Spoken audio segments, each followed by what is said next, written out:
Hello everybody and welcome to day 3 of my placement diary.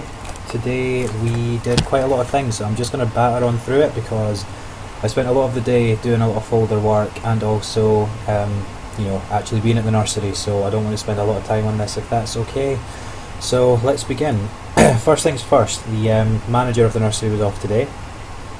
So I arrived as usual, but the manager was off for personal reasons. Just normal circle time register. The song that they sing is called the Hello Song, building upon yesterday. That is what that is called.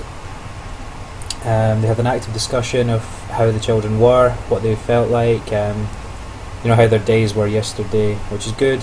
The weather happened again, which then led on to free play for the bulk of the day, as nursery won't do. Then I had a discussion with the deputy head for a while, just about, we'll get to what it was about later on. I'm just kind of chronologically ordering these things. I observed IT, I observed a Play-Doh activity with scales, I had a discussion with another parent, we went for outside play, I attended a staff meeting, we went for lunch, I helped to fix a PC, and then it was story/sleep time. After that we went back outside for a while, I believe, and then it was group time.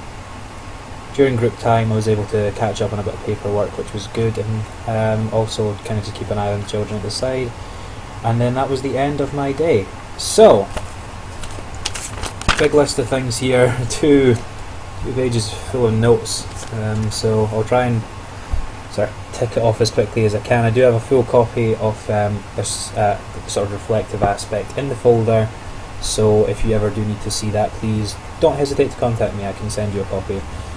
Okay. Now, St. Patrick's Day is on Monday. That was something that was brought up to me. Parents are being asked to supply some resources if they are available for this. That could probably just be, I don't know, just souvenirs from Ireland, maybe. Just anything that they have that is related to Ireland, since it is the celebration of St. Patrick's. The Hello Song was sung, we've already discussed that. The way the Hello Song goes, it goes, hello, hello, how are you, hello, hello, how are you, hello, hello, how are you this morning, and that's just, like I said yesterday, loosens them off, gets them ready for the day. Now what I did notice, while I was sort of dotting around the nursery for a while, one of the practitioners used a child's t-shirt to, sort of as a tool for learning. Now, bear with me on this one, I know it seems a bit left field, but what happened was the child was wearing a dinosaur t-shirt, I believe it was, and the practitioner got down and says, "Oh, do you know what this is?" And he's like, "It's a dinosaur." And he's like, "Do you know what kind of a dinosaur it is?" "No, I don't know, it's a triceratops." "Why do you think it's called that?" "I don't know." "Well, tri is like the number 3. It's like, why do you think it might be then?" "Oh, is it because he's got 3 horns?" No, it was just actively using this t-shirt as a tool for learning. I really enjoyed that. Now, I might have said the complete wrong thing there about triceratops as having 3 horns. I don't know if that's true or not. I was just kind of using as an example. I can't remember exactly what happened, but that was the general nature of the discussion. What I did like about that is that because it related directly to the child and the interests of the child, because the child has obviously worn this t-shirt, it's something they enjoy, I encouraged he who was not very confident in speaking to others, or sharing his feelings, sharing his emotions and stuff. I encouraged him to speak outwardly towards the staff because it was relevant to him, it was interesting to him, and that was really good. I enjoyed that a whole heck of a lot. Let's see what else we have here. There was another child who had a turtle, I think it was, on the t-shirt, and that had a little bit of active discussion. There was a picture that one child had also of her on holiday with a turtle that I think she's going to bring in at some point this week. Don't quote me on that one, but the point of me telling you this is that one of the practitioners told a story about how she was married sort of in Greece, I think it was, and either that or she was on her honeymoon in Greece, one of the two, and she saw how baby turtles were hatched. So she kind of shared that story with them of how the baby turtles were hatched, and although it's not the most relevant of knowledge in the world, it's interesting to know that the children now have that knowledge. I know all of them won't remember it, but the fact that that story was told, now they know that the turtles were hatched. I think one of the children even said that it's something to do with loud noises. I believe they said, oh, loud noises are bad for the turtle eggs, and it kind of makes them makes the turtle scared, and it hampers the births. And I think it was another child said, oh, it's because the seagulls come down and eat them. So there is obviously a little bit of background knowledge there, and it's interesting to see the different levels of understanding, but at the same time, because this is all happening in the circle when all the kids are listening, they're all picking up on each other's points, so they are learning from each other. They're using each other to sort of develop their knowledge, and I like that. It's a really useful sort of technique, I believe. Now, if we're going back to Child L, he told a story today in circle time. Like I've explained, the practitioners will ask the children what they've done, what they're excited about, etc. So Child L, who I mentioned yesterday about saying gold, he told a story today. Today I learned, I think he's between the ages of 2 and 3, so his language is still developing. But he told a huge story in which he kept on repeating the words I saw the, I saw the, I saw. So it was saying, I was with my mummy and we were in the park and I saw the tree and I saw the bird and I saw the fence and I saw the grass and I saw... So this carried on for a good while. Now, the way that the group leader and the practitioner group leader dealt with this, I think, was very good.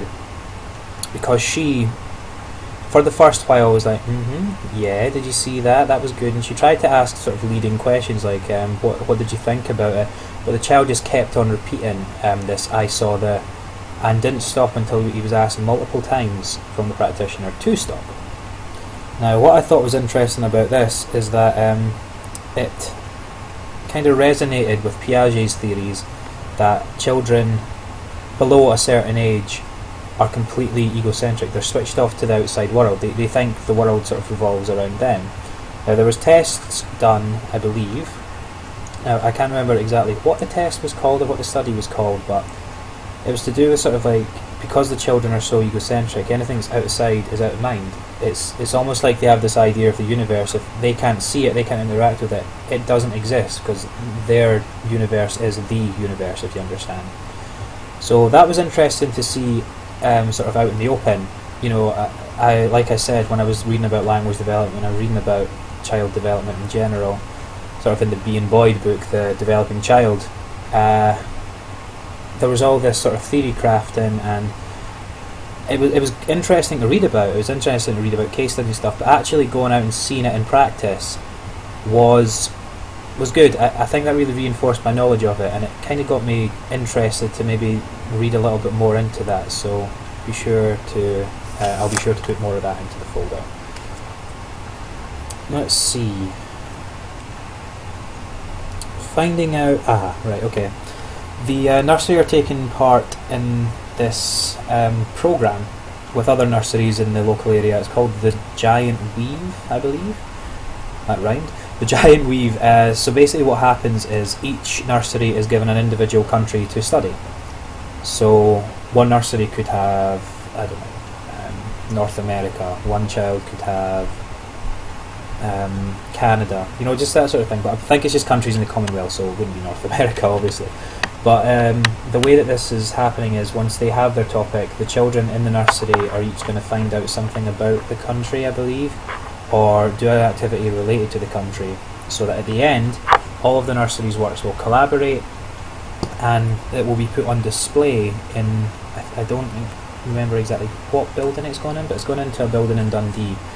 So when my placement is finished, assuming that I'm still in Dundee and this goes ahead, I will probably go out and have a look at that just to see what the nursery I'm working in has done completely, even if this is out with my placement time. I mean, it makes sense for me to go and see the finished product, but the nursery that I'm in just now has got Jamaica.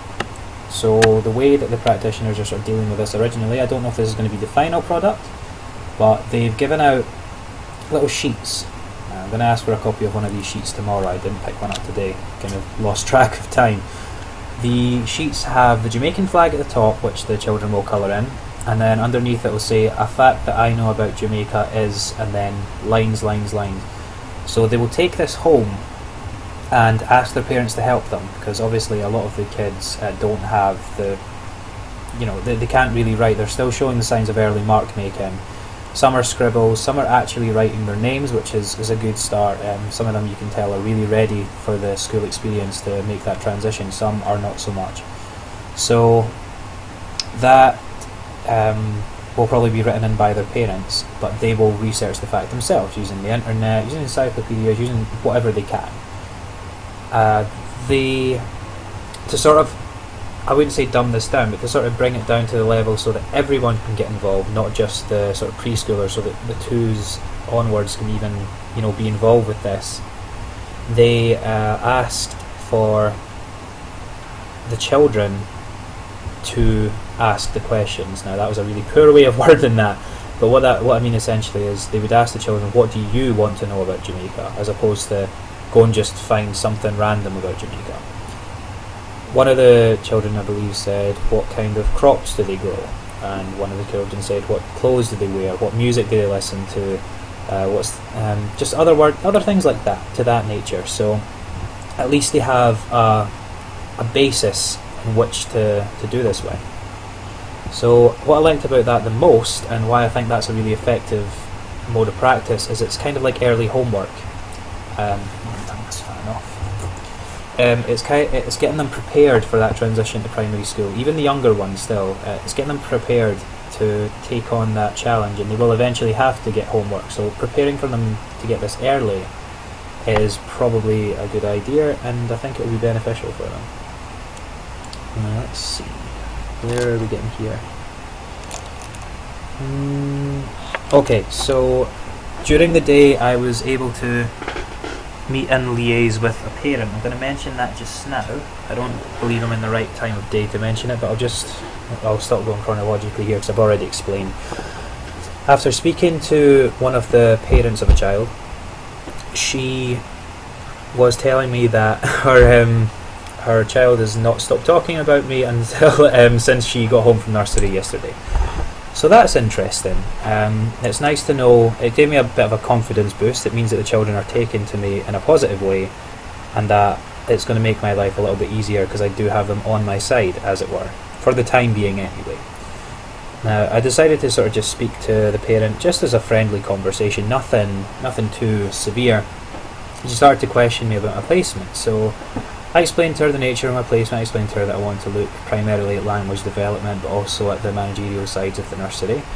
And she told me that she found that really interesting. She said she'll probably get some really good results. My child speaks 3 languages as it is just now. She speaks fluent English, but is learning 2 others. I want each of my children to learn 3 languages. And I thought that was really interesting. So I decided to sort of question her a little bit further on that. I was like, so what about yourself? How many languages do you speak? And I believe she speaks 5 languages, and that just completely blew my mind. I thought that was brilliant. I mean, to come from a background like that child will have a fairly good start to school life if she's going to have the sort of a background in which language is a language-rich environment is the words that I'm really fishing in my brains for just now. Sorry, it's been a very long day. So I think that's really good for the child. I think the child will have quite a head start, especially if she's learning 3 different languages at once. Some people might say that as a hindrance, but a lot of research has shown that learning more than 1 language at this age is the best age in which to do so. And as for the child herself, she speaks brilliant English. I think she's 4 just now, so she's almost ready for school, but she speaks really, really well. There's never an I good or what's your name called sort of thing. She's completely affluent in the language. Obviously, as much as you can be for the age that she is, but she can hold a really good conversation. Now, there's something else I wanted to mention about that discussion with the parent. It's here somewhere.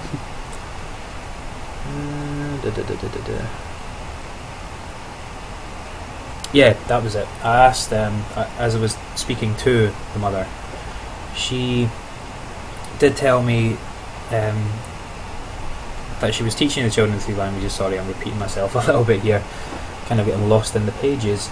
But I asked her what sort of barriers there were to that, because I thought, just on the spot, I was kind of thinking, well, maybe there must be some issues there, and surely was that not confusing the child a little bit at this early an age? So I did, without being rude, I questioned it, just, and she basically just said the only problems I ever really have with teaching them the 3 different languages is that her and her brother are often saying words from one language in sentences from another. So I believe she used an example. Now I can't remember exactly what the word was, because it was not a language in which I was familiar. It was one of the sort of native Indian languages. I think it might have been Urdu. I could be wrong, but she used the example of, she was speaking English. She says, "Can I have the," and just say it was remote, and then she used the word for remote as in remote control, of course. She used the word for remote in Urdu, and then the parent was like, it's a struggle for me to keep up, because obviously I understand each of these languages really well. I can speak fluently in all 5, so when they kind of get meshed together, sometimes I can miss that, and it's hard to keep up, especially if maybe 3 different people in the house are speaking 3 separate languages. She's kind of got to keep switching her brain. So I did think, though, that was an interesting environment to come from. So enough on my discussions with that parent. Let's move quickly onwards. Today I decided that I would have a look at observe children using IT, because I noticed that yesterday when I was in that a lot of the children spend time on, there's only one machine, one computer in the nursery that the kids can use. So there's a sand timer where children will get, I think it's 10 minutes, don't quote me on that, it could be 5. I think it would be 10 though, considering the amount of time you need to use. But there's one account in which it's one of the practitioners, and the homepage for Internet Explorer is just set straight to CBeebies. So they can't go on anything else. They never try to go on anything else. They're good children in that way. But I think that also is to do with the fact I don't think they know how to use the keyboard as of yet. Now again, I can't say that for certain, but from my observations today, I noticed that all the children that were using it, even the ones who are, really young, 2-3-year-olds, were completely able to use the mouse, click on the screen, when like the wee man on CBeebies said, click here to continue, hands on mouse, 2 fingers on the 2 clickers, flipped along, click, just no problems at all. And I thought that was really interesting, because when I've ever been in a nursery, there's never been IT access. I've only been in a nursery once, to be honest. So when I was there was no IT access, so I never really gave it a second thought. And as a child who grew up in the 1990s, I very rarely had the opportunity to use IT, even in school, so we had a computer in the house when I was in sort of early primary, but in terms of using them inside the classroom, it didn't really hit until sort of middle to later primary. So to see children that age be so technologically literate, I think was fantastic. It's a sign that the times are changing, but it's also a sign that they're being educated early on how to use these things, and that's really going to benefit them, I believe, once they get to high school. Not high school, primary school. Let's not get too ahead of ourselves here. So the IT was good. I also observed the measuring activity with the Play-Doh, which I mentioned earlier on. That was very interesting. What I noticed was this was completely off their own merit. There was this was not adult led. Basically, the scales were left out.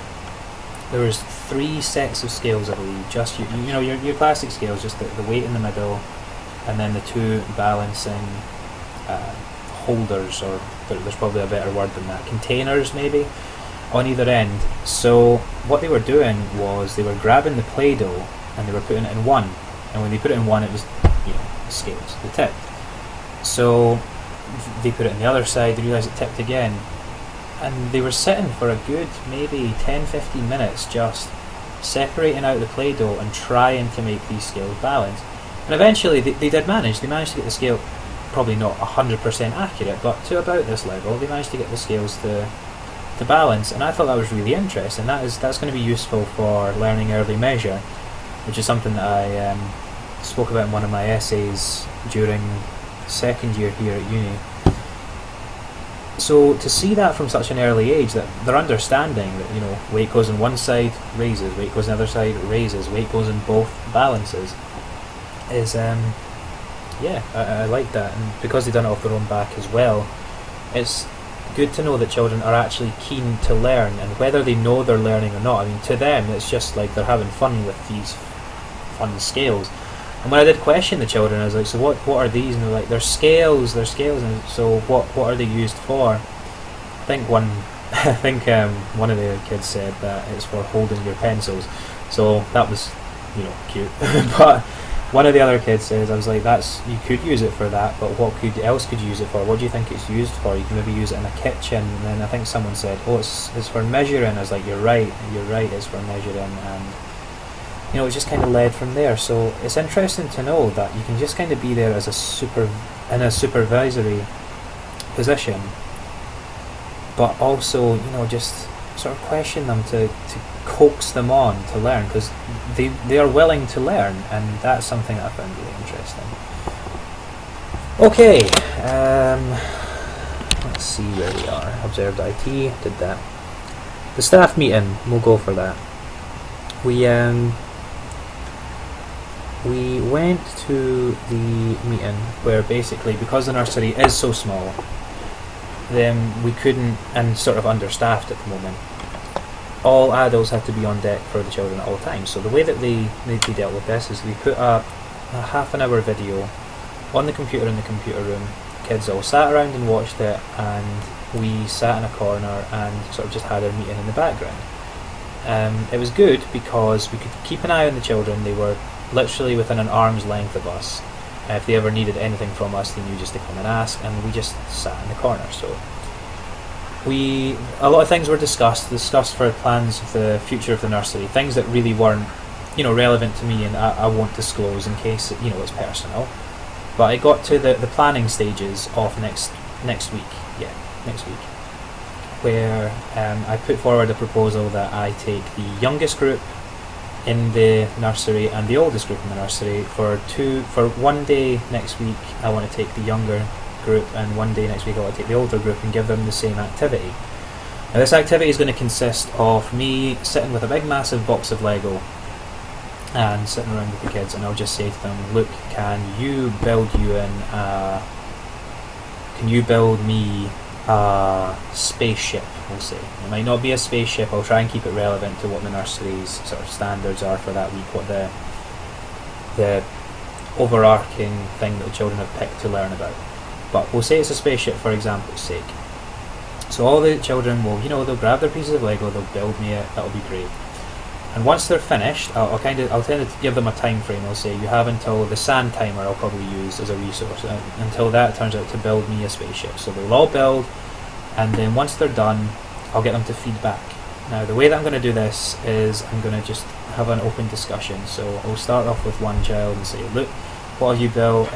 It's a spaceship. What's good about your spaceship? It's like, it's got this is what I'm hoping to achieve here. I'm hoping they'll say it's got the wings here. So it's like, so what's on the wings? And they're like, oh, it's propellers. I'm just trying to gauge where they're at with their level of language. I want to see, first of all, with the older group, how much they can use, how much language they can use, and how frequently they'll use it, and how much they want to talk about the things that they've made. After that, I'll take a picture of the model, obviously children not included, and pop that in the folder with the quotes that I've got. Now the way that I'm going to remember everything, because I'm not going to be able to write at the same time, is that the nursery have dictaphones, where I will just record the entire session on the dictaphone. That obviously does not need the nursery, that's a big no-no. I will just listen to that back in the staff room and take notes on it. And I will do the same activity again with the youngest group. Now we're talking 2-year-olds again. So 2 and 3-year-olds again. Keep on just saying 2-year-olds. I will take them to do the exact same thing. And that way I'll be able to see the gap. I'll be able to see how much language would progress in that nursery environment, because bearing in mind all children excuse me, all children who have gone through the nursery have had the same set of staff, they've had the same, almost the same learning experience, they've had the same sort of guidance through that. So that'll let me gauge how much language has developed with the nursery, through the nursery, over the 2 or 3 years that the children will spend there. And that'll be really interesting to see. So, I think that's almost everything that I need to talk about. Oh yeah, that's it. Just one last thing. One child today asked me, "What's your name called?" And that was the quote. So I noticed that as another learning opportunity. And what it told me was that this child has heard "What's your name?" and "What have you called?" "What are you called?" And she's just kind of muddled up a little bit of her grammar rules. But what's really good for me to see is that she's applying these grammar rules. You know, she's heard them, she understands the grammar rules, but she's just using them from her own merit, from her own problem-solving brain. She's using them in the way that she thinks is correct. Now, instead of just saying, "No, that's wrong," you know, that's the incorrect way to use this, instead of being sort of horrible like that, the way that I corrected her was in a subtle way. I came down and I said, "My name is Ewan, what are you called?" By doing this, I've separated it out. So I've given her the option to say what her name is. She's not going to say, she never said back, "My name is called." She said back, "My name is," insert name here. So it's like I explained to her about a grammar rule, about how the sort of grammar is used and how you don't use both, in a way without her feeling like taking a knock to her confidence. Now what I liked, where I learned this, it was in one of the lectures that we had, I believe it was last year in first year, when we were talking about language development. They were saying you don't want to discourage children from talking to you, so if you're going to correct them, just repeat the grammar rules to them in the correct way, but don't feel that you need to correct them, if you understand. Anyway, I think that's probably going to do it because my voice is very tired. So thank you for joining me once again, and tomorrow is a new day. The nursery manager is not back yet, but she will be back on Friday, so tomorrow I'm just going to continue observing. I have booked in to take sessions myself on Tuesday and Wednesday of next week, and of course for St Patrick's Day I'll be carrying out activities there as well, where I will be providing Irish music. Reason that I sort of suggest I do that is just to build up a relationship and a rapport with the staff. If I sort of do them a favour, then hopefully they will grow to, not that they're not accepting already, but they will maybe grow to like me more as a visiting student. So that's that. Thank you once again, and I will see you tomorrow.